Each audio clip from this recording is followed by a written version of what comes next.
बाबा का आशीर्वाद SPM channel पर आपका स्वागत है।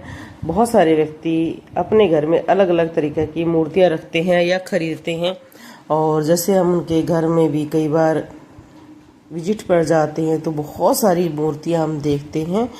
तो आज कुछ बातें जानते हैं। मूर्ति बैठी भी होनी चाहिए, खासकर गणेश जी और लक्ष्मी की, वो काफ़ी अच्छी मानी जाती है। और अगर आपके घर में खड़े गणेश जी हैं तो आप उन्हें मंदिर में ना रखकर गेस्ट रूम में रख सकती हैं। ऐसा नहीं है कि वो खड़े गणेश जी हैं तो वो अशुभ है, ये सब अलग एक विषय है। लोगों ने थोड़ी भ्रांति फैला दी है, ऐसा नहीं है। आप उनको गेस्ट रूम में रख सकते हैं, अलग अलग जगह पर रख सकते हैं। हाँ, मूर्ति टूटी फूटी नहीं होनी चाहिए, वो खंडित नहीं होनी चाहिए, वो थोड़ा सा अशुभ हम कह सकते हैं उसको, क्योंकि उसमें प्रभु का वास नहीं रहता है। फिर भी अगर आपने उन्हें कुछ अपना मान कर रखा है, जैसे कृष्ण भगवान हैं, तो अगर उनमें कुछ भी टूट फूट हो जाती है तो आप उनको ठीक करवा सकते हैं, उनको आप रिपेयर करवा लें। जरूरी नहीं है कि वो अशुभ ही हो गए, उनको रिपेयर करा के बाकायदा फिर उनकी पूजा करें और आप उनको कर सकते हैं। मूर्ति का रंग लक्ष्मी गणेश की जो मूर्ति है लाल, गुलाबी, सुनहरी या पीले रंग की होनी चाहिए। और हर घर में कोई ना कोई मूर्ति जरूर होती है, उन मूर्तियों में आंखें जरूर होनी चाहिए, आंखें बंद नहीं होनी चाहिए उस देवता की। और जैसे आप यहाँ पर पीतल की बहुत सारी मूर्तियां देख रहे हैं, तो इनमें अलग से आंखें क्या तो पेंट के द्वारा बनवाई जाती हैं या अलग से आंखें आती हैं जो मूर्ति का साइज बताकर ली जाती हैं, वो आपको लगानी जरूर चाहिए। उसका बहुत ज्यादा फल होता है। आप सभी इस विषय को जरूर ध्यान रखें। अगर आपकी मूर्ति बहुत छोटी है, उसमें भी आप काला पेंट से आंखें बना सकते हैं। बड़ी मूर्तियों में तो अलग से आंखें बनाने के लिए विशेष सुविधा होती है। हमारे घर में ज्यादातर हमें जो मूर्तियां मिलती हैं वो गणेश जी की होती हैं और माता लक्ष्मी की होती हैं। तो मूर्ति अगर आपके साथ गणेश जी की है तो मूषक होना चाहिए, और माता लक्ष्मी कमल के साथ आसन पर होनी चाहिए।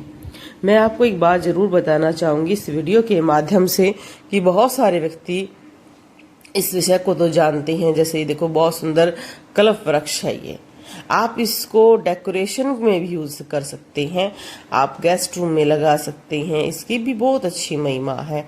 बहुत अच्छी जो चीजें हैं आती हैं पीतल में। पीतल की या अष्ट धातु की मूर्ति रखना घर में बहुत शुभ होती हैं। आप कई पीढ़ियों तक इनका प्रयोग कर सकते हैं। जो आपके कहते नहीं, जो आपने भक्ति करी है वो एक जागृत बनाकर अपने वंशज को प्रदान कर सकते हैं। इसलिए चाहे आप छोटी लेकर आए, पर पीतल की अष्ट धातु की मूर्ति ला सकते हैं। और अगर आप दिल्ली साइड रहते हैं तो वहां पर तो बहुत बड़ा बाजार है, वहां पर आप ला सकते हैं। और मैं आपको एक विषय पर जरूर ये कहना चाहूंगी कि जो व्यक्ति ये सोचते हैं कि हम अगर पीतल की मूर्तियां लाते हैं तो उनकी पूजा विशेष होती है, ऐसा कुछ नहीं है। वो उनकी पूजा भी सामान्य ही होती है। हर किसी का पूजा करने का एक अलग तरीका होता है, आप उस तरीके को कर सकते हैं। पीतल की मूर्तियां कुछ लोग शो पीस के रूप में भी लाते हैं, और कुछ जैसे आपने देखा गाय है। अब वो जो भी हम देख लेते हैं, कोई भी वीडियो देख लेते हैं कि फंक्शन में ये ज्यादा अच्छा होता है, उस देश में ये यूज होता है तो वो हमारे लिए अच्छा है।